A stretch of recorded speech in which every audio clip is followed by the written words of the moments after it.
ओंकार सतनाम करता पुरख निर्भउ निर्वैर अकाल मूरत अजूनी सैभं गुर प्रसाद।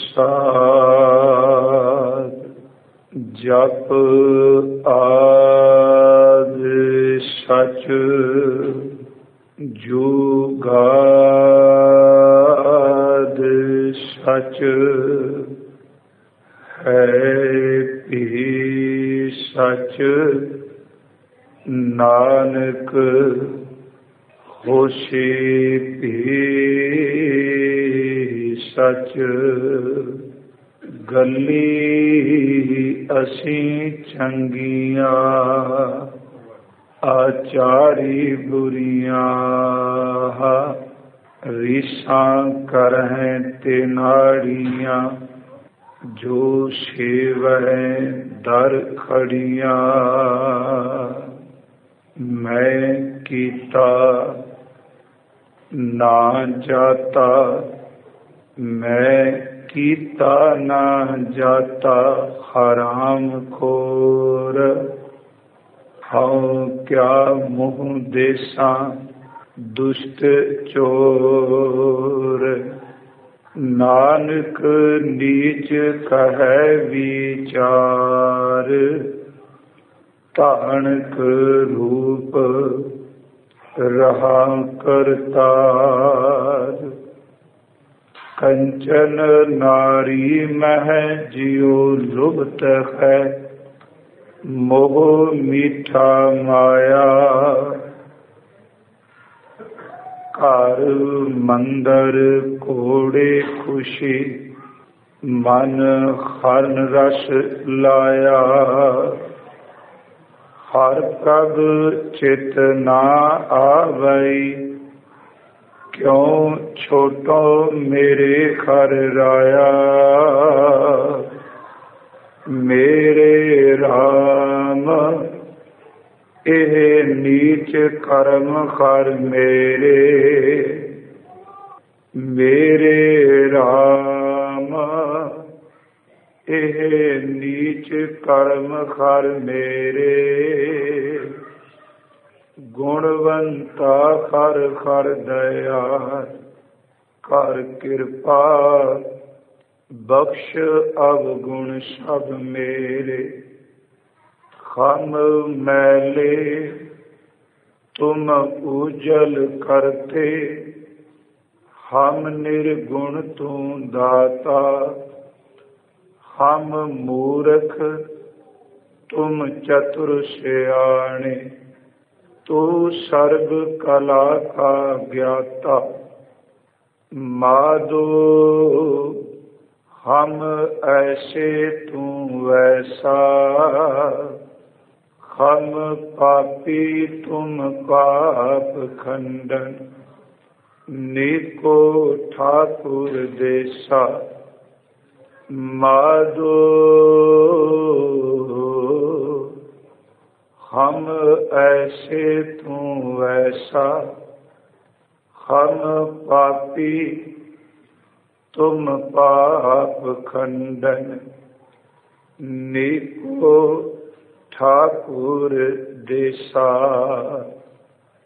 परम सन्मान योग जुगो जुग अटल साहिब श्री गुरु ग्रंथ साहिब सच्चे पातशाह महाराज जी दी पावन पवित्र खजूरी अंदर शोभायमान होए बैठे गुरमुख प्यारे सत संगी जनों। संध्या वेले दे दीवान दी हाजरी भर के आप जी ने ਅੰਮ੍ਰਿਤ ਬਚਨਾਂ ਦਾ ਕੀਰਤਨ ਸਰਵਣ ਕੀਤਾ ਹੈ। ਸਤਿਗੁਰੂ ਕਿਰਪਾ ਕਰਨ ਸਾਡੇ ਤੇ। कि इस ਅੰਮ੍ਰਿਤ ਬਚਨ ਦੀ, इस ਕੀਰਤਨ ਦੀ ਦਾਤ ਹਜ਼ੂਰ ਦਾ ਸ਼ਬਦ ਸਾਡੇ ਹਿਰਦੇ ਵਿੱਚ ਵਸ ਜਾਏ। ਚੱਲ ਰਹੀ ਵਿਚਾਰ ਦੇ ਅਧੀਨ ਕੱਲ ਸਤਿਗੁਰੂ ਕੀ ਮਿਹਰ ਸਦਕਾ ਆਪਾਂ ਨੇ ਅਰਦਾਸ ਵਿੱਚ ਆਏ ਹੋਏ ਤਖਤ ਔਰ ਇਸ ਨਾਲ ਜਿਤਨੇ ਵੀ ਗੁਰਦੁਆਰੇ ਨੇ ਉਹਨਾਂ ਸੰਬੰਧੀ ਵਿਚਾਰ ਆਰੰਭ ਕੀਤੀ ਸੀ, ਕਿਉਂਕਿ ਅਸੀਂ ਰੋਜ਼ ਅਰਦਾਸ ਵਿੱਚ ਇਹ ਸ਼ਬਦ ਪੜ੍ਹਨੇ ਆ, ਪੰਜਾਂ ਤਖਤਾਂ ਸਰਬੱਤ ਗੁਰਦੁਆਰਿਆਂ ਦਾ ਧਿਆਨ ਧਰ ਕੇ ਬੋਲੋ ਜੀ ਵਾਹਿਗੁਰੂ। ਕੱਲ ਆਪਾਂ ਨੇ ਪੰਜਾਂ ਤਖਤਾਂ ਵਿੱਚੋਂ ਸ਼੍ਰੋਮਣੀ ਜੋ ਸ਼੍ਰੀ ਅਕਾਲ ਤਖਤ ਸਾਹਿਬ ਨੇ ਉਹਨਾਂ ਦੇ ਸੰਬੰਧੀ ਸੰਖੇਪ ਜੀ ਇੱਕ ਵਿਚਾਰ ਕੀਤੀ ਸੀ ਕਿ ਇਹ ਤਖਤ ਹੋਂਦ ਵਿੱਚ ਕਿਉਂ ਆਇਆ, ਇਸ ਤਖਤ ਨੂੰ ਬਣਾਇਆ ਕਿਸ ਨੇ, ਇਸ ਤਖਤ ਦੇ ਅੰਦਰ ਰੋਜ਼ਾਨਾ ਦੀ ਮਰਿਆਦਾ ਕੀ ਹੈ। ਉਸ ਤੋਂ ਇਲਾਵਾ ਇਸ ਤਖਤ ਦਾ ਗੁਰੂ ਨਾਨਕ ਸਾਹਿਬ ਸੱਚੇ ਪਾਤਸ਼ਾਹ ਜੀ ਦੀ ਸੰਗਤ ਲਈ ਸੰਗਤ ਵਿੱਚ ਕਿਤਨਾ ਕੁ ਵੱਡਾ ਅਦਬ ਸਤਿਕਾਰ ਹੈ। ਦੇਖੋ, ਜਦੋਂ ਆਪਾਂ ਗੁਰੂ ਗ੍ਰੰਥ ਸਾਹਿਬ ਦੀ ਬਾਣੀ ਵਿੱਚੋਂ ਵਿਚਾਰਨੇ ਆ ਤਖਤਾਂ ਦੇ ਸੰਬੰਧੀ, ਤੇ ਹਜ਼ੂਰ ਨੇ ਅੰਮ੍ਰਿਤ ਬਾਣੀ ਵਿੱਚ ਇੱਕ ਬਚਨ ਕੀਤਾ ਹੈ ਜੋ ਕੱਲ ਆਰੰਭ ਕੀਤਾ ਸੀ ਕਿ ਸੰਸਾਰ ਦੇ ਤਖਤ ਤੇ ਬੈਠਣ ਵਾਲੇ ਔਰ ਤਖਤ ਸਮੇਂ ਦੀ ਲਪੇਟ ਅੰਦਰ ਆਏ, ਉਹਨਾਂ ਦੀ ਹਸਤੀ, ਉਹਨਾਂ ਦੀ ਹੋਂਦ ਖਤਮ ਹੋ ਗਈ। ਤੇ ਦਾਤਾਰ ਨੇ ਇਹੋ ਜਿਹੇ ਤਖਤਾਂ ਦੇ ਦਾਅਵਾ ਕਰਨ ਵਾਲੇ ਰਾਜਿਆਂ ਮਹਾਰਾਜਿਆਂ ਸੰਬੰਧੀ ਅੰਮ੍ਰਿਤ ਬਾਣੀ ਵਿੱਚ ਇੱਕ ਬਚਨ ਕਿਹਾ ਕਿ ਰਾਜੇ ਰਈਅਤ ਸਿਕਦਾਰ ਕੋਈ ਨਾ ਰਹਿਸਿਓ, ਹੱਟ ਪਟਨ ਬਾਜ਼ਾਰ ਹੁਕਮੀ ਤੈਸੀਓ। ਇਹਨਾਂ ਦੇ ਸੰਬੰਧੀ ਦਾਤਾਰ ਨੇ ਅੰਮ੍ਰਿਤ ਬਾਣੀ ਵਿੱਚ ਕਿਰਪਾ ਕਰਕੇ ਕਿਹਾ, ਨਾ ਦਾਨ ਵਾ ਨਾ ਦੇਵ ਦਾਨ ਵਾ ਨਰਾ, ਨ ਸਿੱਧ ਸਿੱਧ ਸਾਧ ਕਾ ਧਰਾ, ਅਸਤ ਏਕ ਦਿਗਰ ਕੋਈ, ਤੇ ਸ਼ਬਦ ਵਰਤੇ ਏਕ ਤੂੰ ਹੀ, ਏਕ ਤੂੰ ਹੀ। ਇਸੇ ਕਰਕੇ ਹਜ਼ੂਰ ਨੇ ਸ਼ਬਦ ਕਹੇ ਸਨ, ਕਹਿਣ ਲੱਗੇ ਅਸਲੀ ਤਖਤ ਅਸਲੀ ਟਿਕਾਣਾ ਉਹ ਹੈ ਜਿਸ ਨੇ ਕਦੀ ਬਿਨਸਣਾ ਨਹੀਂ। ਤੇ ਜਿਨ੍ਹਾਂ ਰਾਜਿਆਂ ਮਹਾਰਾਜਿਆਂ ਦੇ ਤਖਤਾਂ ਦਾ ਲੋਕ ਮਾਣ ਕਰਦੇ ਨੇ, ਮੇਰੇ ਧੰਨ ਗੁਰੂ ਗ੍ਰੰਥ ਸਾਹਿਬ ਦੀ ਬਾਣੀ ਨੇ ਕਿਹਾ ਕਿ ਇਹੋ ਜਿਹੇ ਰਾਜੇ ਮਹਾਰਾਜੇ ਤਾਂ ਉਸ ਮਾਲਕ ਦੇ ਤਖਤ ਦੇ ਭਿਖਾਰੀ ਨੇ। ਹਜ਼ੂਰ ਦੇ ਬਚਨ ਆਪਾਂ ਪੜ੍ਹਨੇ ਆ, ਜਾਂ ਕੈ ਵਸ ਖਾਨ ਸੁਲਤਾਨ, ਦੇਖੋ ਜਾਂ ਕੈ ਵਸ ਹੈ ਸਗਲ ਜਹਾਨ, ਜਾਂ ਕਾ ਕੀਆ ਸਭ ਕਿਛ ਹੋਏ, ਤਿਸ ਤੇ ਉੱਪਰ ਨਾਹੀ ਕੋਈ। ਕੱਲ ਅਕਾਲ ਦਾ ਤਖਤ ਜਿਹਦਾ ਸਦਾ ਅਟਲ ਰਹਿਣ ਵਾਲਾ ਹੈ, ਜਿਹਦੇ ਉੱਤੇ ਸਮੇਂ ਦਾ ਪ੍ਰਭਾਵ ਨਹੀਂ, ਤੇ ਜਿੱਥੋਂ ਇੱਕ ਮਰਿਆਦਾ ਇੱਕ ਸਿਧਾਂਤ ਜ਼ਰੂਰ ਹੈ ਕਿ ਉੱਥੇ ਆਏ ਕੋਈ ਬੰਦੇ ਦੀ ਪੁਕਾਰ ਸੁਣੀ ਜਾਂਦੀ ਹੈ, ਗੁਰਮੁਖੋ ਆਓ। ਅੱਜ ਆਪਾਂ ਦੂਸਰਾ ਜੋ ਸਾਡਾ ਤਖਤ ਹੈ ਇਸ ਸੰਬੰਧੀ ਆਪ ਨਾਲ ਵਿਚਾਰ ਕਰਨੀ ਹੈ, ਇਸ ਦੇ ਇਤਿਹਾਸ ਸੰਬੰਧੀ। ਇੱਥੇ ਗੁਰੂ ਜੀ ਨੇ ਕੀ ਕੀ ਕੌਤਕ ਕੀਤੇ ਨੇ ਤੇ ਇਸ ਤਖਤ ਦਾ ਪ੍ਰਬੰਧ ਕਿਵੇਂ ਚੱਲਿਆ ਤੇ ਹੁਣ ਕਿਵੇਂ ਚੱਲ ਰਿਹਾ, ਸੰਖੇਪ ਜਿਹੀ ਵੈਸੇ ਤਖਤਾਂ ਦੀ ਵਿਚਾਰ ਹੋਵੇਗੀ।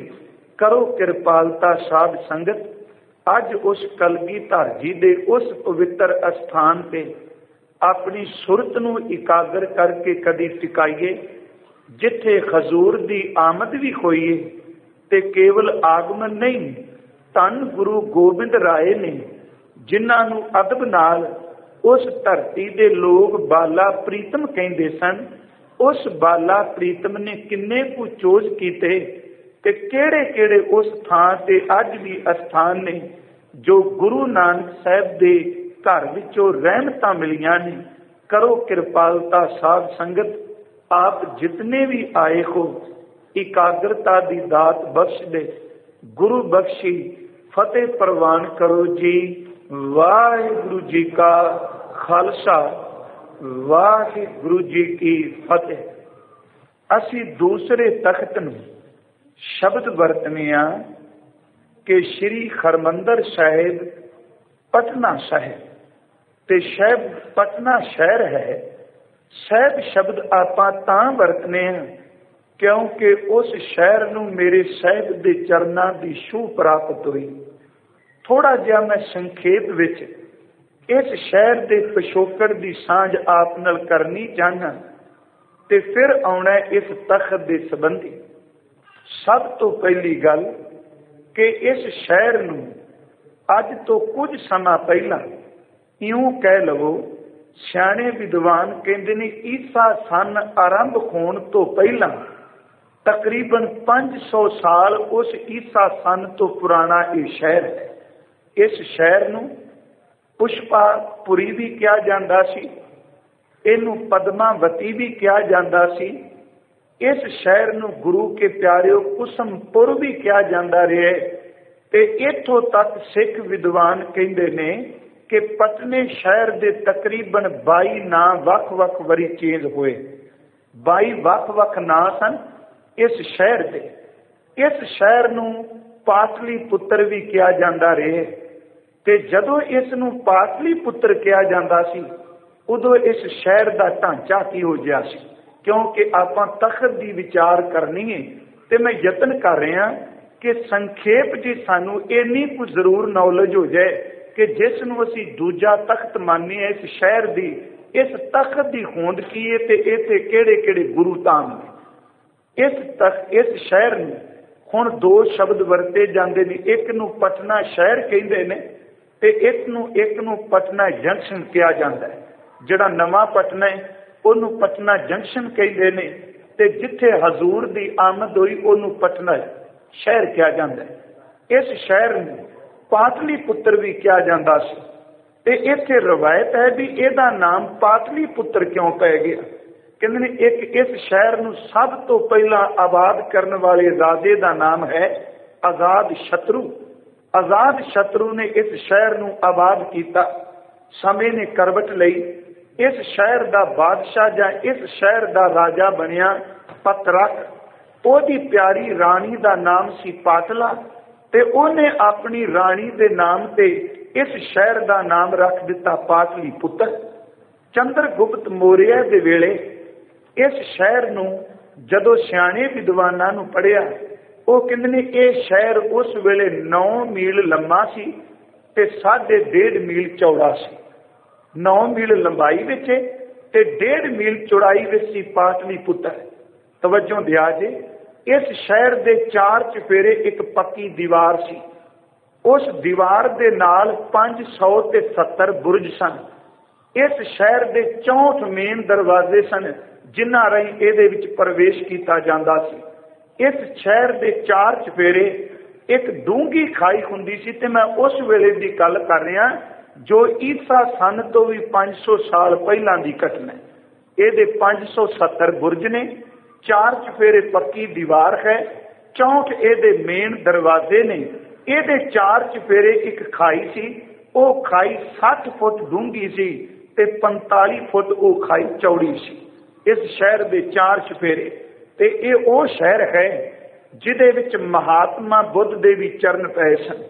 ਤੇ ਇਹ ਰਵਾਇਤ ਹੈ ਉਥੋਂ ਦੇ ਲੋਕਾਂ ਦੀ ਕਿ ਜਦੋਂ ਮਹਾਤਮਾ ਬੁੱਧ ਦੇ ਚਰਨ ਪਏ ਤੇ ਉਹਨਾਂ ਨੇ ਇਸ ਸ਼ਹਿਰ ਵਿੱਚ ਰੁਕ ਕੇ 3 ਗੱਲਾਂ ਕਹੀਆਂ ਸਨ। ਕਹਿਣ ਲੱਗੇ ਇਸ ਸ਼ਹਿਰ ਵਿੱਚ ਪਾਣੀ ਵੀ ਰਹੇਗਾ, ਇਸ ਸ਼ਹਿਰ ਵਿੱਚ ਕਹਿਣ ਲੱਗੇ ਅੱਗ ਵੀ ਰਹੇਗੀ ਤੇ ਤੀਜੀ ਇੱਕ ਗੱਲ ਕਹੀ ਸੀ ਇਹ ਸ਼ਹਿਰ ਫੁੱਟ ਦਾ ਵੀ ਸ਼ਿਕਾਰ ਰਹੇਗਾ ਪਰ ਫਿਰ ਵੀ ਇਹ ਖੁਸ਼ਹਾਲ ਰਹੇਗਾ। 3 ਸ਼ਬਦ ਉਹਨਾਂ ਦੀ ਰਵਾਇਤ ਹੈ। ਦੂਸਰੀ ਇਹ ਵੀ ਰਵਾਇਤ ਹੈ ਕਿ ਇਸੇ ਸ਼ਹਿਰ ਦੇ ਅੰਦਰ ਜੈਨੀਆਂ ਦਾ ਤੀਸਰਾ ਮਹਾਨ ਸਮਾਗਮ ਹੋਇਆ ਸੀ। ਇਸ ਸਮਾਗਮ ਦੇ ਵਿੱਚ ਤਕਰੀਬਨ 20,000 ਜੈਨੀਆਂ ਨੇ ਇਸ ਸਮਾਗਮ ਵਿੱਚ ਹਿੱਸਾ ਲਿਆ ਸੀ। ਬਹੁਤ ਵੱਡਾ ਇਹ ਸਮਾਗਮ ਸੀ ਜੈਨ ਮਤ ਦਾ।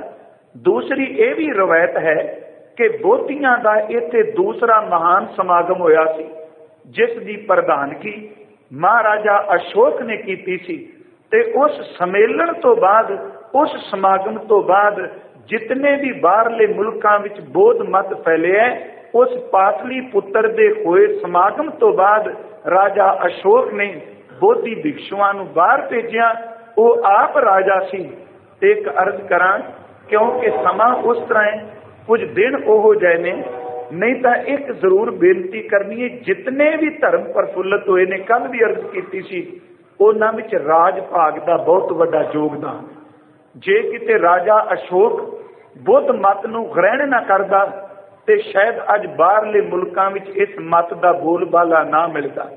जैनियां नूं, जैन मत नूं राजियां महाराजियां ने धारण किया, प्रफुल्लित होए।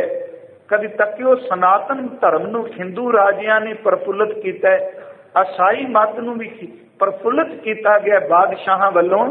मुसलमानां ने भी जितने बादशाह है उन्होंने इस्लाम की गल की। यह गल वखरी कि कुछ कुदे प्रचारण का तरीका जिहड़ा वो जोर जबर ते जुल्म वाला सी। खैर, मैं अपने विषय वाल आउणा चाहना, सिर्फ इस शहर के संबंधी थोड़ी जी जानकारी आप नाल साझी करके, भावां कि इहदा तख्त नाल कोई संबंध नहीं, कि राजा अशोक की प्रधानगी विच बोधियां का सम्मेलन होया।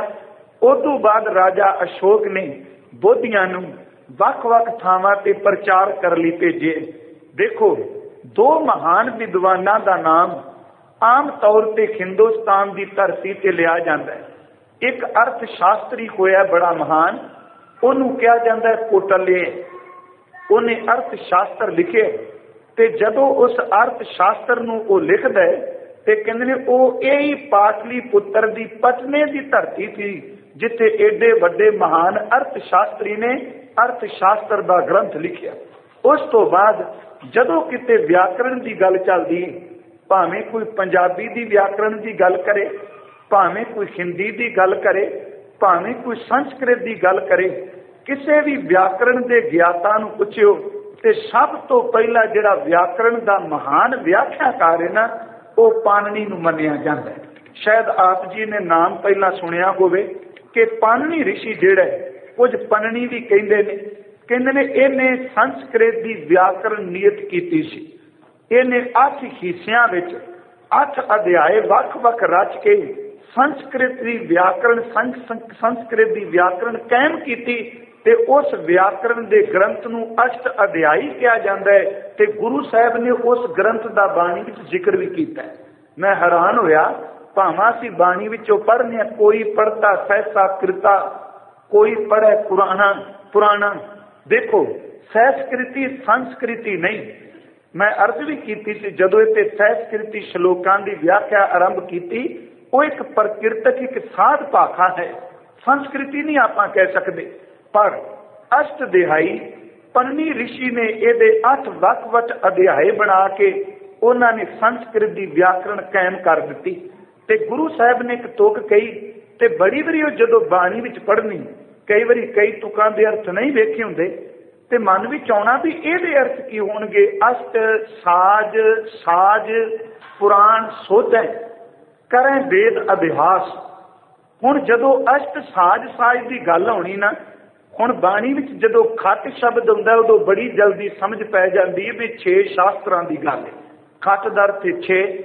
जदों बाणी विच आउंदा ना 4 पुकारै ना तू मानै, ते असल च ध्यान तुर जांदा सी भी इहदा अर्थ है 4 वेद।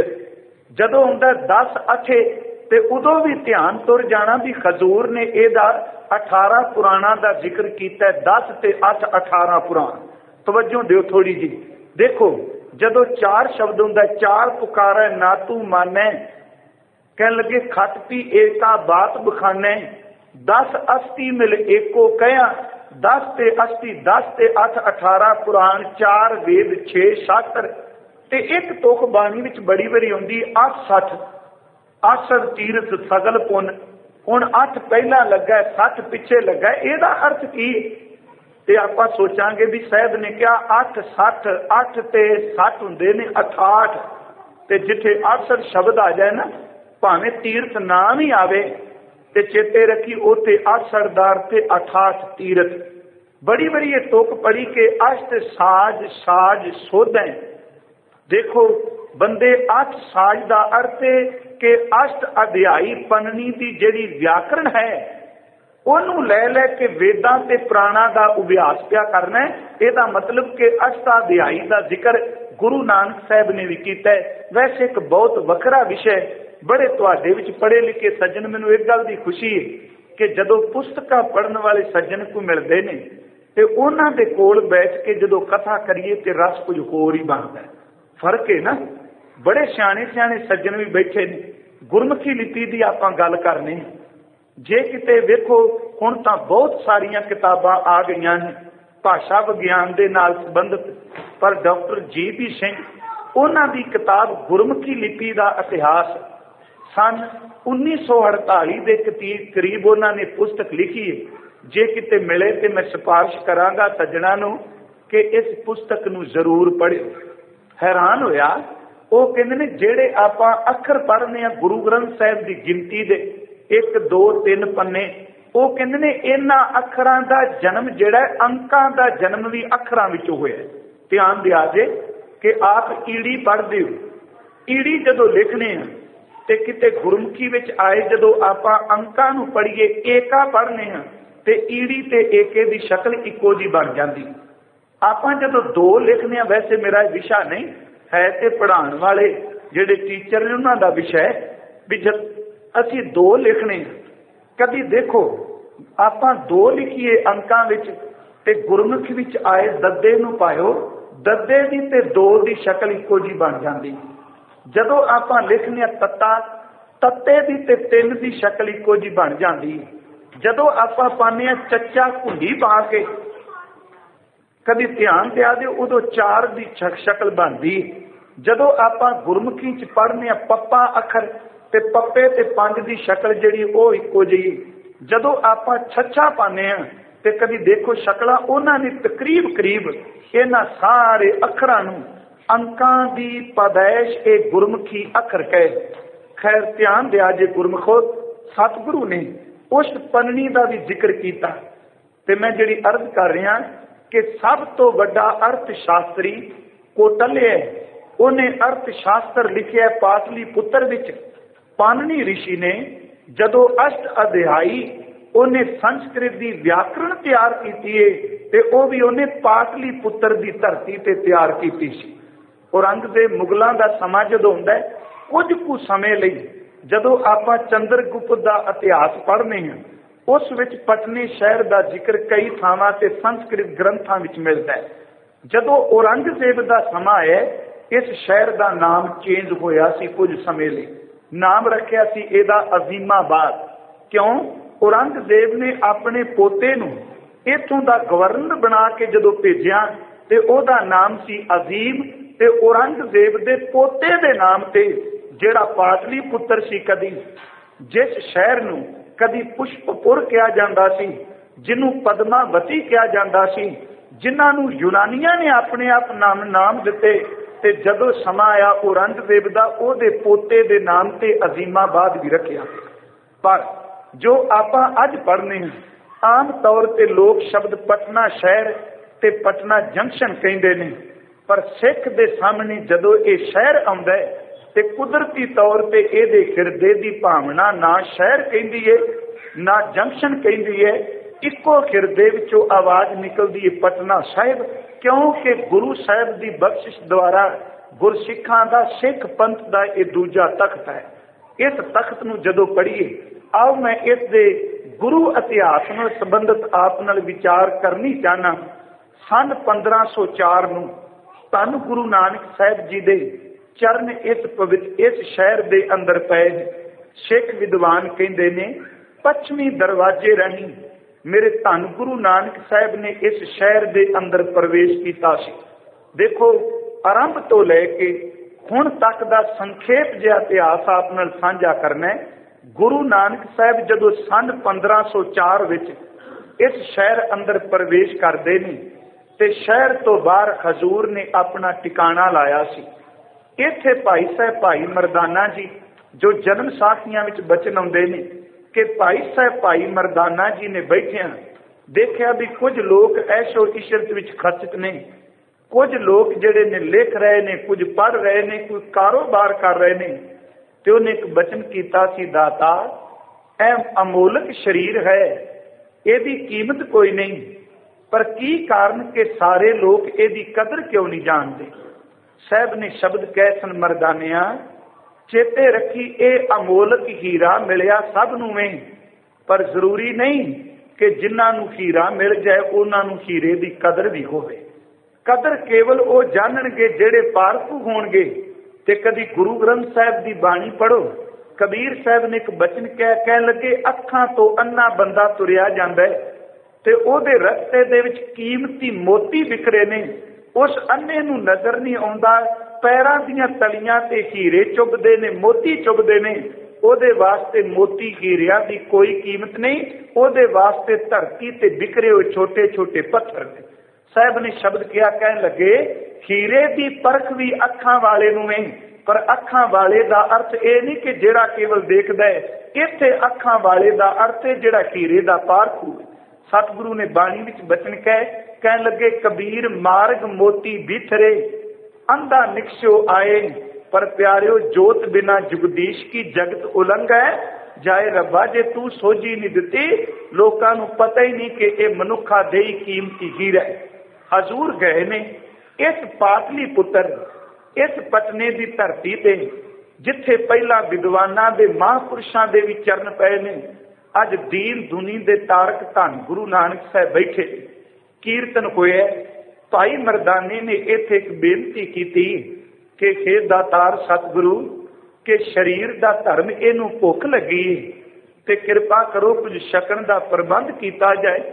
ते जन्म साखी वाले ने बचन किया भी सतगुरु ने एक कीमती लाल, कईयां ने पत्थर लिखिया कईयां लाल लिखिया, कीमती लाल भाई मरदाने नूं दिता कि मरदानिया जा शहर विच बड़ा पुराना ये शहर ही, बड़े सियाणे सियाणे लोग भी रहिंदे ने, ऐस शहर विच कीमती लाल नूं वेची ते इहदे बदले तू खान नूं कुछ लाया, जां इहनूं वेच के पैसे लई पैसिਆਂ दा कुछ खान नूं लिया। हुण पटने की धरती ते भाई मरदाना इउं कह लवो, हजूर शहर विच अजे प्रवेश नहीं कीते। सन 1504 नूं गुरु का रबाबी पहली वारी ओहदे पटने दीयां गलियां विच ओहदे चरण पए। जदों गए कीमती लाल ओहदे हथ विच, ओहने किसे दुकानदार कोल जिहदे कोल गए, जे किसे कपड़े वाले कोल गए, मैं संखेप चर्च कर दियां, उन्हें कहा मैं इस गीटे का की करना जो तू चुकी फिरना, ये बदले गज कपड़ा मिल सकता है।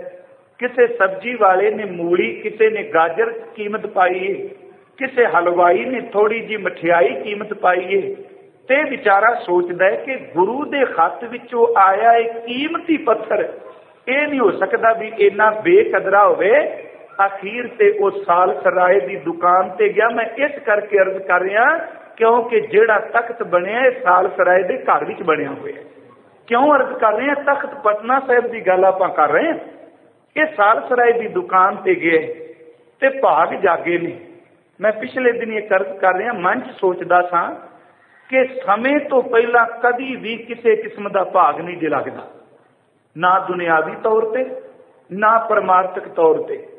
देखो माता के उदर विच बच्चा निवास करता है, एक बिंद का कण ओहदे विच निवास करता है कि उस वेले आदमी की मूर्त बन जाती है। उसनूं बन लई भी कुछ समा लगता है। धरती विच बीज पाने कि उस वेले वो सानू फल दे दिंदा है। ओहदा फल भी जदों लगता है तो कुछ साल लग जाते हैं। ते गुरमुखो रुख तां कई साल पुराना है, पर फल जिहड़ा समय तो पहला नहीं लगता। बंदिया सच जानी, जदों समा बनता उदों रब अंदर परमार्थ का भाग लांदा, उस तो पहला नहीं। कि गुरु अमरदास नूं पता नहीं सी कि जिदन गुरु अंगद साहब के घर ढुके होणगे, बीबी अमरो नूं गुरु अंगद साहब सच्चे पातशाह की सपुत्री गुरु अमरदास उदन बरात विच नहीं आए होणगे। जिदन भतीजे नूं विआहण आए ने, कि उदन पता नहीं होना कि गुरु अंगद साहब सच्चे पातशाह गुरु नानक साहब के चरणों के सिख ने। कि बीबी अमरो ने उदू पहला कभी अपने पिता की घर की गल नहीं की होनी। नव बहू आई है कि नूह के घर की कोई गलबात घर नहीं शुरू हुई। बीबी अमरो नूं विआहण भी गए ने।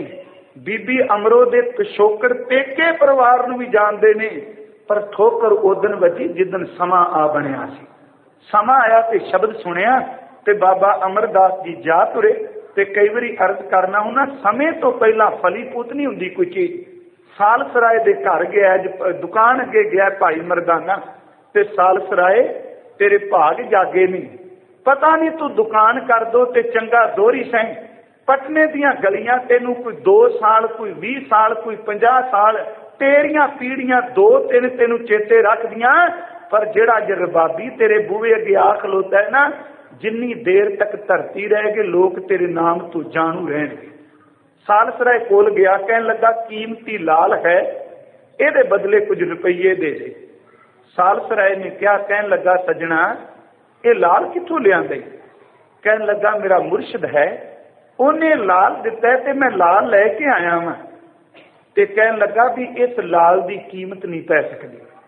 मरदाना कहंदा तुसीं भी मजाक कीता जेड़े पहले करदे रहे ने, कोई कपड़ा कीमत पांदा है, कोई मूली, कोई मिठा कीमत पांदा है।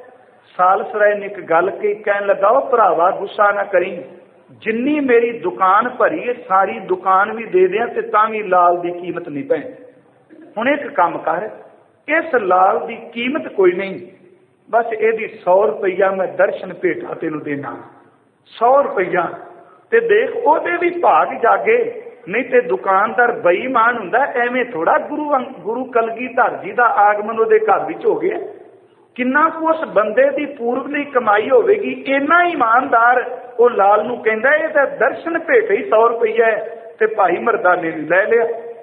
ते देखो उन्हें भी फिर खरीदिया, कुछ नहीं माने। क्या बाबा जी की पता इनू प्रवान करन के ना, आके कहंदा महाराज इस लाल की कोई कीमत नहीं, आ 100 रुपया दर्शन भेटा दिती है।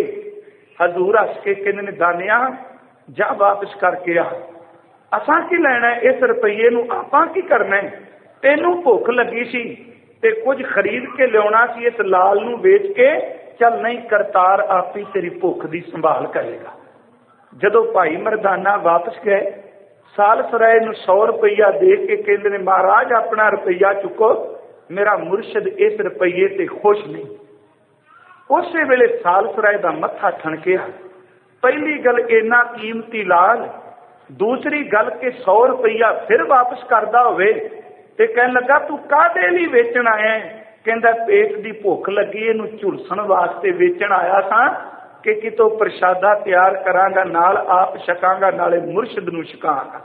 मरदाना 60 के रुपये दौड़िया पिछां नूं ते इन्नी देर नूं सालसराय ने आवाज़ दिती अधरके नूं। ते चेते रखियो अधरके दी औलाद तकरीबन अंग्रेज राज वेले तो पहला मुगलों के राज वेले तक भी महंत हो रहे ने। अधरके नूं बुलाया, आवाज दे के कहंदा चल आ टोकरा भर फ्रूट दा जां फलां दा, ये जिथे जांदा पे दे पिछे जाइए दे मुर्शद दे चरनां विच रख के मत्था टेकी, साडे शहर विच आए ने भुखे ना जाण। अगे अगे मरदाना पिछे पिछे अधरका गुरु नानक साहब सच्चे पातशाह दे चरनां विच जा पहुंचे। हजूर अपने उस करतार की याद भी जुड़े ने।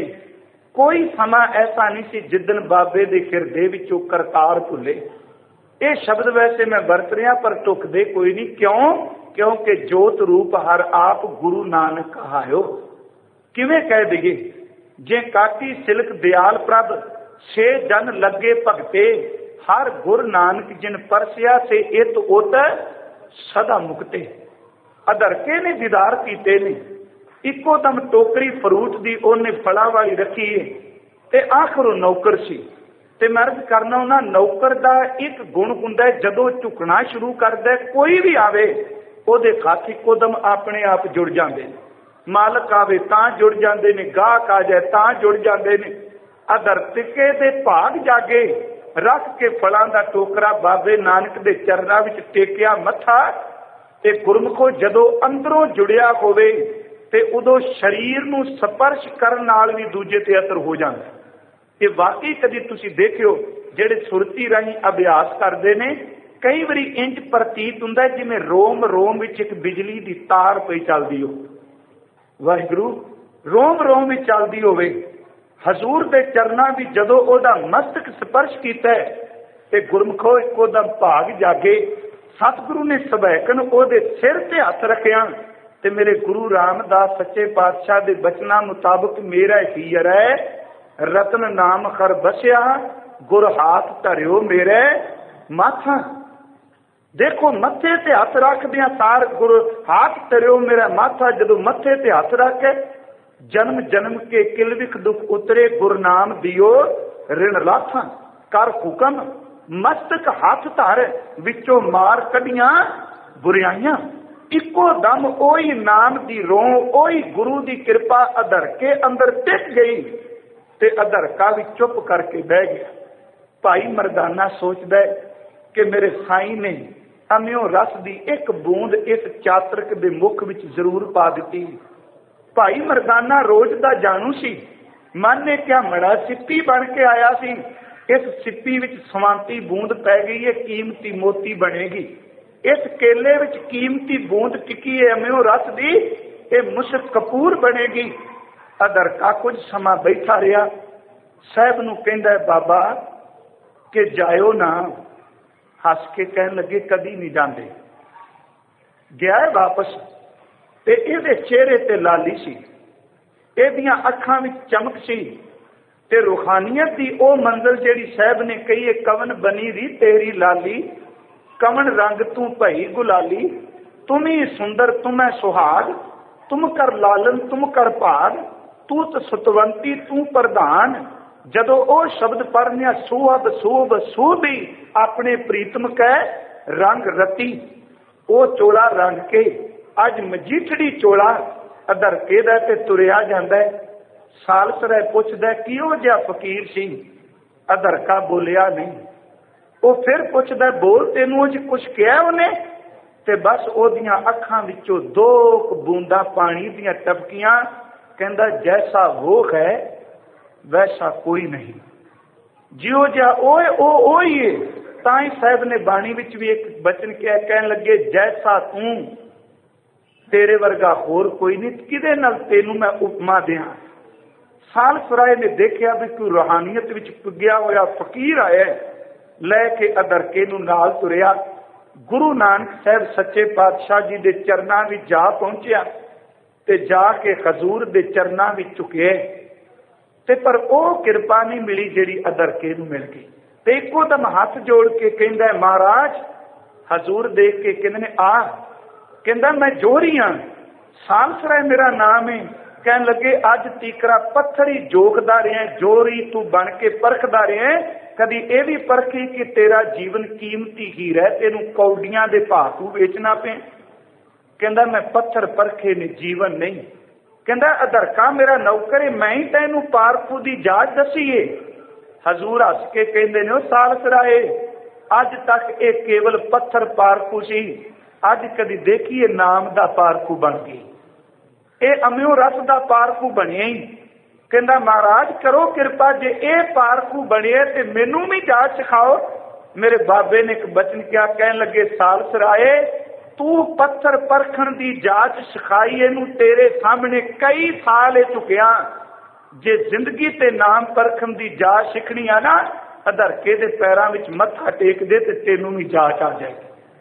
हुण इत्थे कहांगे क्यों जी, ते मैं कई बारी अर्ज करना, अज तीकरा सालसराय किसे अगे झुकिया नहीं सी, नौकरी झुकदे सन। अज पहला समा सी जेड़ा भाई गुरदास ने शब्द कहे ना कि दाते ने मेहर कीती, राणा रंक बराबरी पैरी पवना जग वरताया, उल्टा खेल पिरमदा पैरां ऊपर शीश नवाया। सतगुरु ने कहा नमस्कार कर। सालसराय झिझकिया। हजूर कहन लगे परखण दी जाच जे सिखनी आ ते झुकना पैना, झुकण तो बिना कुछ नहीं मिलता। कहन लगा महाराज हाँ। हजूर कहन लगे देख गंगा भर के वगदी, आपनू पता है कि गंगा पटने दे बिल्कुल नेड़े खह के निकलदी सी कदी, ते उस वेले बड़ी नेड़े सी। कहन लगे प्यास लगी होवे ते गंगा दा किनारा अत दा निर्मल जल वहिंदा है, वो सजना अपने आप उठ के गंगा दी धार भी मूंह विच नहीं पैनी, जे पानी पीना होवे ते बुक बना के इहदे किनारे ते भी चुकना पैंदा, जे चुकन तो बिना कुछ मिलता है। जे प्यास शरीर दी बुझानी है ते झुकना है ते पात्र बनाना है, जे अंदर दी प्यास बुझानी है ते चुक। सालसराय अपने नौकर दे चरनां विच झुकिया, झुकण दी देर सी। दीपक गुरु ने दीवा बालिया अधरके दे अंदर, अधरके ने बुझिया होया दीप बाल दिता सालसराय दे अंदर, ते सालसराय दा बलिया होया दीवा रहिंदी दुनिया तक सारे परिवार विच बल गया, क्योंकि गुरु दीपक गुरु है। गुरु दीवे बालदा अपने वर्गे अगे, ਤਾਂ ਹੀ ਮੇਰੇ ਗੁਰੂ ਅਰਜਨ ਸਾਹਿਬ ਨੇ ਕਿਹਾ, ਬਲਿਓ ਚਿਰਾਗ ਅੰਧਿਆਰ ਮੈਂ ਸਭ ਕਲ ਉਦਰੀ ਇੱਕ ਨਾਮ ਧਰਮ, ਪ੍ਰਗਟ ਸਕਲ ਹਰ ਭਵਨ ਮੈਂ ਜਨ ਨਾਨਕ ਗੁਰ ਪਾਰ ਬ੍ਰਹਮ।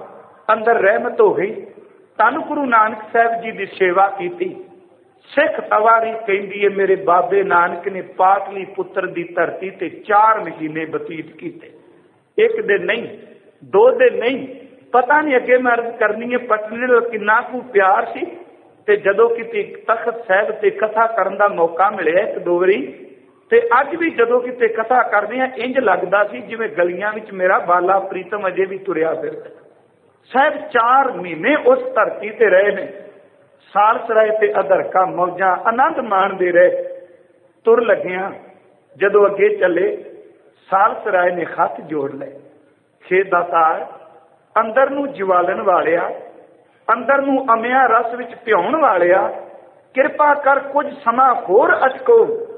ਹਜ਼ੂਰ ਨੇ ਕਿਹਾ, ਅਟਕਾਂਗੇ ਜ਼ਰੂਰ, ਕੁਝ ਮਹੀਨੇ ਨਹੀਂ, ਕਈ ਸਾਲ ਰਹਾਂਗੇ ਤੇ ਤੇਰੇ ਘਰ ਰਹਾਂਗੇ। ਮਹਾਰਾਜ ਕਦੋਂ? ਕਹਿੰਦੇ ਨੇ ਜਦੋਂ 10ਵਾਂ ਜਾਮਾ ਸਾਡਾ ਇਸ ਧਰਤੀ ਤੇ ਆਏਗਾ। ਹਕੀਕਤ ਜਿੱਥੇ ਤਖਤ ਸਾਡਾ ਦੂਜਾ ਬਣੇ। ਧੰਨ ਗੁਰੂ ਨਾਨਕ ਸਾਹਿਬ ਦੀ ਰਹਿਮਤ ਉਸ ਘਰ ਨੂੰ ਨਸੀਬ ਹੋਈ। ਹਜ਼ੂਰ ਚਲੇ ਗਏ ਤੇ ਮੈਂ ਹੈਰਾਨ ਹੋਇਆ ਕਿ ਗੁਰੂ ਨਾਨਕ ਸਾਹਿਬ ਤੋਂ ਲੈ ਕੇ ਗੁਰੂ ਤੇਗ ਬਹਾਦਰ ਜੀ ਤੱਕ, ਪਹਿਲੇ ਗੁਰੂ ਅੰਗਦ ਸਾਹਿਬ ਤੋਂ ਗੁਰੂ ਹਰਕ੍ਰਿਸ਼ਨ ਸਾਹਿਬ ਤੱਕ ਕਿਸੇ ਵੀ ਗੁਰੂ ਸਾਹਿਬ ਦੇ ਚਰਨ ਪਟਨੇ ਦੀ ਧਰਤੀ ਤੇ ਨਹੀਂ ਪਏ। ਪਰ ਜਦੋਂ ਹੁਕਮਨਾਮੇ ਪੜ੍ਹਨੇ ਆ ਪਟਨਾ ਸਾਹਿਬ ਤਖਤ ਤੇ ਜਿਹੜੇ ਪਏ ਨੇ, ਤੇ ਇੰਜ ਲੱਗਦਾ ਵੀ ਪਟਨੇ ਦੀ ਸੰਗਤ ਕਦੀ ਗੁਰੂ ਨਾਨਕ ਦੇ ਘਰ ਤੋਂ ਟੁੱਟੀ ਹੋਈ ਨਹੀਂ। ਗੁਰੂ ਹਰਗੋਬਿੰਦ ਸਾਹਿਬ ਦੇ 2 ਹੁਕਮਨਾਮਿਆਂ ਦੀ ਇਬਾਰਤ ਵੈਸੇ ਬਹੁਤ ਵੱਡੀ ਹੈ। ਮੈਂ ਸਿਰਫ ਇੱਕ ਅੱਖਰ ਆਪ ਨਾਲ ਸਾਂਝਾ ਕਰਨਾ। ਉਸ ਵੇਲੇ ਅੱਜ ਇੱਕ ਗੱਲ ਹੋਰ ਕਲੀਅਰ ਹੋਈ।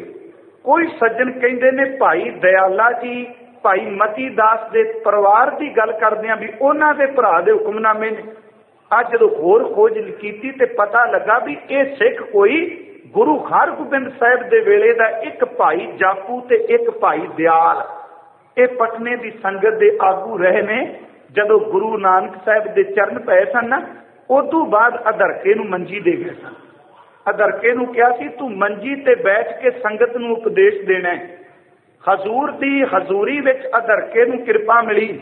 ਇੱਕ ਨਾਲ ਕਿਹਾ ਸੀ ਅਧਰਕੇ ਤੋਂ ਬਾਅਦ ਸਾਲਸਰਾਏ, ਤੇ ਕੁਝ ਕਹਿੰਦੇ ਨੇ ਸਾਲਸਰਾਏ ਨੂੰ ਪਹਿਲਾਂ ਦਿੱਤੀ, ਅਧਰਕੇ ਨੂੰ ਬਾਅਦ ਵਿੱਚ ਕਿਹਾ, ਪਰ ਜ਼ਿਆਦਾਤਰ ਭਾਈ ਅਧਰਕੇ ਤੋਂ ਬਾਅਦ ਸਾਲਸਰਾਏ ਜੀ। ਇਹਨਾਂ ਦੇ ਪਰਿਵਾਰ ਵਿੱਚੋਂ ਜੀ ਚੱਲਦੇ ਆਏ ਭਾਈ ਜਾਪੂ ਤੇ ਭਾਈ ਦਿਆਲਾ। ਗੁਰੂ ਹਰਗੋਬਿੰਦ ਸਾਹਿਬ ਹੁਕਮਨਾਮਾ ਲਿਖਦੇ ਤੇ ਕਿੱਡਾ ਸੋਹਣਾ ਸ਼ਬਦ ਵਰਤਦੇ ਨੇ, ਸਰਬੱਤ ਪਟਨੇ ਕੀ ਸੰਗਤ ਕੋ ਗੁਰੂ ਰੱਖੇਗਾ। ਭਾਈ ਦਿਆਲਾ, ਭਾਈ ਜਾਪੂ ਇੱਕ ਦਾਸੀ ਹੋਏ ਰਹਿਣਾ। ਜਦੋਂ ਸ਼ਬਦ ਮੈਂ ਪੜਿਆ ਵੀ ਇੱਕ ਦਾਸੀ ਹੋਏ ਰਹਿਣਾ, ਤੇ ਇਹਦੇ ਅਰਥ ਕੀ ਨੇ? ਇਹਦਾ ਮਤਲਬ ਆਪਾਂ ਸਮਝੀਏ ਇੱਕ ਦਾਸੀ ਦਾ ਅਰਥ ਕੀ ਹੈ। ਤੇ ਉਸ ਹੁਕਮਨਾਮੇ ਦੀ ਵਿਆਖਿਆ ਕਰਦਿਆਂ ਸਮਝ ਪਈ ਵੀ ਇੱਕ ਦਾਸੀ ਦਾ ਮਤਲਬ ਇੱਕ ਰੱਬ ਤੋਂ ਬਿਨਾ ਕਿਸੇ ਹੋਰ ਦੀ ਪੂਜਾ ਨਾ ਕਰਿਆ ਜੀ। ਇੱਕ ਦਾਸੀ ਦਰ ਤੇ ਇੱਕ ਦੇ ਦਾਸ ਬਣਨਾ। ਫਿਰ ਦੇਖੋ ਮੰਗਦੇ ਕੀ ਨੇ, ਕਿੰਨਾ ਕੁ ਤਰੁੱਟਦੇ ਨੇ। ਗੁਰੂ ਹਰਗੋਬਿੰਦ ਸਾਹਿਬ ਕਹਿੰਦੇ ਨੇ ਭਾਈ ਦਿਆਲਾ, ਭਾਈ ਜਾਪੂ, ਸਰਬੱਤ ਪਟਨੇ ਕੀ ਸੰਗਤ ਗੁਰੂ ਰੱਖੇਗਾ। ਤੇ ਨਾਲ ਸ਼ਬਦ ਵਰਤੇ ਇੱਕ ਦਾਸੀ ਹੋਏ ਰਹਿਣਾ, ਗੁਰਬਾਣੀ ਦਾ ਅਭਿਆਸ ਕਰਨਾ।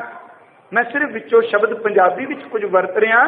ਕਹਿਣ ਲੱਗੇ 2 ਜੋੜੀਆਂ ਭੇਜਣੀਆਂ, ਇੱਕ ਕੋਇਲ ਕੀ ਇੱਕ ਕਬੂਤਰਾਂ ਕੀ। ਸ਼ਬਦ ਵਰਤੇ ਕਿ 2 ਜੋੜੀਆਂ ਸੋਹਣੀਆਂ, ਇੱਕ ਕੋਇਲ ਕੀ ਇੱਕ ਕਬੂਤਰਾਂ ਕੀ। ਇਹਦਾ ਮਤਲਬ ਮੇਰੇ ਧੰਨ ਗੁਰੂ ਹਰਗੋਬਿੰਦ ਸਾਹਿਬ ਸੱਚੇ ਪਾਤਸ਼ਾਹ ਪੰਛੀ ਰੱਖਣ ਦੇ ਬੜੇ ਸ਼ੌਕੀਨ ਨੇ। ਹੁਕਮਨਾਮਾ ਉੱਤੇ ਤਖਤ ਸਾਹਿਬ ਤੇ ਪਿਆ। ਦੂਜਾ ਹੁਕਮਨਾਮਾ ਫਿਰ ਗੁਰੂ ਹਰਗੋਬਿੰਦ ਸਾਹਿਬ ਲਿਖਦੇ ਨੇ। ਤੇ ਇਹਦਾ ਮਤਲਬ ਮੈਂ ਇਸ ਕਰਕੇ ਅਰਜ਼ ਕਰ ਰਿਹਾ ਵੀ ਇੱਥੋਂ ਦੀ ਸੰਗਤ ਟੁੱਟੀ ਨਹੀਂ। ਤੇ ਜਦੋਂ ਦੂਜਾ ਹੁਕਮਨਾਮਾ ਲਿਖਦੇ ਨੇ, ਕਹਿਣ ਲੱਗੇ ਸਰਬੱਤ ਪਟਨੇ ਕੀ ਸੰਗਤ ਗੁਰੂ ਕਾ ਖਾਲਸਾ ਹੈ। ਹੁਣ ਇੱਥੇ ਇੱਕ ਸਵਾਲ ਉੱਠਦਾ ਵੀ ਗੁਰੂ ਕਾ ਖਾਲਸਾ ਕਿਉਂ ਕਿਹਾ? ਤੇ ਕਦੀ ਪ੍ਰੇਮ ਸਮਾਰਕ ਗ੍ਰੰਥ ਪੜ੍ਹਿਓ? ਤੇ ਮੈਂ ਕਰਜ਼ ਕਰਾਂ ਜਦੋਂ ਇਤਿਹਾਸਕ ਗ੍ਰੰਥ ਪੜ੍ਹਿਓ ਤੇ ਇਹ ਨਹੀਂ ਕਿ ਪੜ੍ਹ ਕੇ ਹੁਣ ਕਵੀਆਂ ਨੇ ਆਪਣੇ ਢੰਗ ਨਾਲ ਲਿਖਿਆ ਹੈ। ਤੁਸੀਂ ਇਹ ਦੇਖਣਾ ਗੁਰਮਤਿ ਦੇ ਸ਼ਬਦ ਦੀ ਰੋਸ਼ਨੀ ਵਿੱਚ ਵੀ ਕਿਹੜੀ ਗੱਲ ਗੁਰੂ ਅਨੁਸਾਰ ਢੁਕਦੀ ਪਈ ਹੈ। ਜਦੋਂ ਸ਼ਬਦ ਆਉਂਦਾ ਹੈ ਕਿ ਗੁਰੂ ਕੀ ਸੰਗਤ ਪੰਡ ਪਟਨੇ ਦੀ ਗੁਰੂ ਕਾ ਖਾਲਸਾ ਹੈ। ਹੁਣ 3 ਤਰ੍ਹਾਂ ਦੀ ਸੰਗਤ ਮਿਲਦੀ ਸੀ ਆਮ ਤੌਰ ਤੇ ਜਿਹੜੀ ਗੁਰੂ ਨਾਨਕ ਸਾਹਿਬ ਦੇ ਘਰ ਵਿੱਚ ਆਉਂਦੀ ਸੀ। एक संगत दा ओ सी जिन्हां नूं हजूर ने मसंद थापिया सी। ओ वड्डे मसंद हुंदे सन ते मसंद शब्द भैड़ा नहीं, पर अज ये भैड़ा इस करके हो गया क्योंकि इस शब्द की वरतों जदों कीती ते लोकां दे जीवन गंदे हो गए। यही कारण कि जदों कोई नीली दस्तार बन्नदा सी, अज भी चलो दाते दी मेहर, जदों तुसी चिन्हां नूं आपां पा के कोई भी माड़े कर्म करांगे ना, वो चिन्ह हमेशा शक्की हो जाते। सतगुरु ने बाणी विच भी कहा, आप जनेऊ की गल पढ़ीए, कह लगे सूत पाए करे बुरियाई, नहाता धोता थाए ना पाए। हजूर ने उत्थे तीन तरह की संगत सी। एक सन मसंद थापे वड्डे, और प्रचार करते सन ते ओ संगत नूं गुरु को लैके आउंदे सन। ध्यान दिया जे इन्हां मसंदां दे अगे इन्हां अपने मसंद थापे सन, ओ उप मसंद सन। ओ मसंद जिहड़े सन संगत नूं वड्डे मसंद को लैके आउंदे सन। ते जिहड़ी तीजी तरह की संगत सी, एक हुंदी सी मसंदां रही आउण वाली वड्डियां रही, एक उप मसंद वड्डे मसंद को ले जाता है, ते तीजी संगत हुंदी सी जिहदा मसंद नाल कोई भी राबता नहीं, वो सीधी गुरु नाल जुड़ी हुंदी सी। उस संगत नूं उस वेले भी गुरु का खालसा कहा जाता सी। साहब ने शब्द वरते गुरु हरगोबिंद साहब ने कि पटने की संगत गुरु का खालसा है। समा लंघिया, गुरु हरगोबिंद साहब के चरण नहीं पए। साहब गुरु तेग बहादुर सच्ची सरकार पाटली पुत्र पटना साहब की धरती ते पहुंचे। हजूर सब तो पहला मेरे दाते के चरण पाए ते परिवार विच मामा कृपाल जी, माता गुजरी जी, माता नानकी जी, गुरु तेग बहादुर जी, भाई दयाला जी आदि एक गुरु के सिख पटना साहब तुसी दर्शन करते हो, जिन्होंने गऊ घाट भी कहा जाता है। भाई जैतमल शेठ के घर गए, बड़ी भावना वाला सी वो सज्जन। मेरे धन गुरु तेग बहादुर जी के संगतां दर्शन कर ली उमड़ के आईयां। सारा पटना साहब अज गुरु के दर्शनां लई उमड़ आया। ते पता नहीं वो गुरु का खालसा संगत ते किन्नी कु कृपा होवेगी कि बाबे नानक दे वेले थापी कोई मंजी, इन्ना को भाग लगा कि पूरे दा पूरा पटना ही सिक्खी नूं कमान वाला सी। धन गुरु तेग बहादुर जी के दर्शन किए। हजूर कृपालू सतगुरु ने यह तकरीबन गल 1666 के करीब दी, 1504 तो लैके 1665 तक या 66 तक गुरु नानक साहब जी की जोत ओदे चरण पटना साहब की धरती ते नहीं जे पै। इन्ना वखवा, इन्ना समा सिदक नूं पाल के बैठे हुए पटने दे लोग कई पीढ़ियां लंघ गईयां। इहदा मतलब उन्हां दे घर घर विच गुरु की सिक्खी वसी हुई सी, कोई डुला नहीं सकिया। गुरु तेग बहादुर जी गए ने ते कदी गुरु कलगीधर जी नूं पुछो, फिर अपनी बचित्र नाटक दे विच वो कृपा भरिया बचन करते हैं। जदों असीं पढ़ने अब मैं अपनी कथा बखानो, तप साधत जे बिद मोहे आनो। आपां नूं इहदे ते कोई शक नहीं ते कोई दो रावां नहीं। अब मैं अपनी कथा बखानो, तप साधत जे बिद मोहे आनो। मैं आउणा पटना साहिब की धरती ते। गुरु तेग बहादुर किवें पहुंचे? तप साधत जे बुद्ध में आनो, खाई हेमकुंट पर्वत है जहां सप्त श्रृंग शोभित है, तहां सप्त श्रृंग तै नाम कहावा। पंड राज है जो कमावा, तय हम अधिक तपस्या साथी। मां काल काल का आराधी, ए विद करत तपस्या। भयो द्वैते एक रूप होए गयो। जदों अपनी गल की फिर कह लगे तात मात मुर अलख आराधा। कली अपनी भगती नहीं, मेरे माता पिता की भगती ओढ़ कोटा दिए। ते मैं सतगुरु गुरु तेग बहादुर सच्चे पातशाह जदों उन्होंने घर पुत्र ने जन्म लिया तो 46 साल की उम्र बन गई। गुरु तेग बहादुर जी के अगे चल के मैं अर्ज करनी हो इस आना इस तखत ही। साहब गुरु कलगीधर कह लगे तात मात मुर अलख आराधा। बहुविध जोग साधना साधा, तिन जो करी अलाकी सेवा। ताते प्रसन्न भय गुरुदेवा, तिन प्रभ जब आइस मोह दिया। तब हम जन्म कलु में लिया, चितना भयो खमरो आवन का। चुभी रही सुरत प्रभ चरणन में, ज्यों त्यों प्रभ हमको समझायो। इम कह ए लोग पठायो। की कह के भेजा? कह लगे मैं अपना सुत तोए निवाजा। अगली गल पंथ परचुर कर बेको साजा। देखो पंथ सिरजिया नहीं, पंथ प्रगट होया है। आप पढ़ने भी प्रगट हो खालसा परमात्मा की मौज। ते जदों साहब कहते हैं कि मैनू पंथ का प्रचारक बना के भेजे, जेडे साडे सज्जन कहते हैं भी ये क्यों वखरी गल क्यों कह दी? गुरमुखो देखो जवाब देने बड़िया दलीलां ने गुरु ग्रंथ साहिब की बाणी के आधारित। जदों इस साडे सज्जणा कईयां ने कहा भी जदों जोत एक सी ते गुरु गोबिंद सिंह जी की गल क्यों कही? कभी पढ़ो भट्टां दे सवैये, जे जोत एक सी ते 163 सवैये की लोड़ सी वख-वख गुरु साहिबानां दे संबंधी कहण। गुरु अंगद साहिब दे सवैये वखरे ने, गुरु अमरदास दे वखरे ने, ते वखरे वखरियां दी किरपा कीती। जदों गुरु नानक साहिब दी गल कीती ते उन्हां ने शब्द वरते कि कलयुग परमान नानक गुरु अंगद अमर कहायो, श्री गुरु राज अब चल अचल आद पुरख फरमायो। जदों असीं पढ़ने साहिब दे बचन गुरु अंगद साहिब की दृष्टि दी जिन्ने सवैये पढ़ोगे 10 सारी दृष्टि की गल की भी गुरु अंगद साहिब की दृष्टि विच बड़ी ताकत है। अखीर ते उन्हां गल ही मुका दी कि जदों पढ़ने सो कहो टल गुर सेविए ऐन सै सुभाए, दर्शन परसिए गुरु कै जन्म मरण दुख जाए। जदों गुरु अमरदास नूं पढ़िया उन्हां जोत तां ओही है, क्यों शब्द वरते गुरु अमरदास परसिए पोम पातक विनाशै, गुरु अमरदास परसिए सिद्ध साधक आसासै, गुरु अमरदास परसिए ध्यान लईए पौ मुकै, गुरु अमरदास परसिए अपौ लभै गांव चुकै। जदों गुरु रामदास जी की गल ही मैं हैरान होना कि पता नहीं जां तां बाणी नूं गुरु जान के पढ़िया ही नहीं ते चौंके दे पहलवान बन के कलमा चुक लिया। गुरु रामदास बारे उन्होंने एक बचन कहा, जे सतगुर सिमरंत नैन के तिमर मिटै खिन, जे सतगुर सिमरंत हृदय हर नाम दिनों दिन, जे सतगुर सिमरंत जी की तपत मिटावे, जे सतगुर सिमरंत रिद सिद्ध नामनिद पावे, सोई रामदास गुर बल भण। क्यों कह दिता गुरु रामदास संबंधी? कह लगे सोई रामदास गुर बल भण, मिल संगत धन धन करो, जे सतगुर लग प्रभ पाईए सो सतगुर सिमरो नरो। जदों गुरु अर्जन साहिब जी गल की उन्हें शब्द वखरे वरते ने, जब लो नी भाग लार उदय तब लो भरमते फिरते बहुतायो, कल कोर समुद्र में बूढ़ते कबहू मिटाए नहीं रे पछतायो, तत् विचार यह मथुरा जगतारन को अवतार बनायो, जपयो जिन अर्जुन देव गुरु की। उन्हें न कह दिता बाबा नानकी जप लिया बस इको गल ही बड़ी। देखो बरीकी भी जाके देखो, हर गुरु साहब ने वख वख रंग भरे ने खालसे। इस खालसा मंजिल जी तैयार की है, किसी ने सेवा का रंग भरिया, सिमरन का रंग तो चलता ही रहा, वीरता का रंग भरिया, त्याग का रंग भरिया, हुक्म मनण के रंग भरे। साहब सच्चे पातशाह नूं ते शब्द वरते ने, मैं पंथ का प्रचार करना आया। महाराज केड़ा प्रचार करना आयो? पंथ तो पहला भी बड़े सन। ते भाई गुरदास नूं पुछो, कह लगे उस पंथ का प्रचार करना आए ने जिदे संबंधी गुरु अर्जन साहब ने कहा, इत मार्ग चले भाईअड़े गुर कहे सुकार कमाए जियो। केड़े पंथ आ जिदे संबंधी भाई गुरदास कहते ने मारिया सिक्का जगत विच नानक निर्मल पंथ चलाया। केड़े पंथ आ कि शब्द जिती सिद्ध मंडली कीतोस अपना पंथ निराला। खैर मैं अपने विषय वाला कहन लगे कि ज्यों त्यों प्रभ हमको समझायो, इम कह कह ए लोग पठायो, ते की पठाया कह के मैं अपना सुतोए निवाजा, पंथ परचुर कर बे को साजा, जहां तहां तुम धर्म चलाए, कबुद्ध करन ते लोक हटाए। कह लगे ठांड भयो मैं जोर कर, बचन कहा सिरनाए, हे मेरे मालका पंथ चले तब जगत में, जब तुम करो सहाय। धन गुरु तेग बहादुर सच्चे पातशाह पटना साहिब की धरती ते पहुंच गए।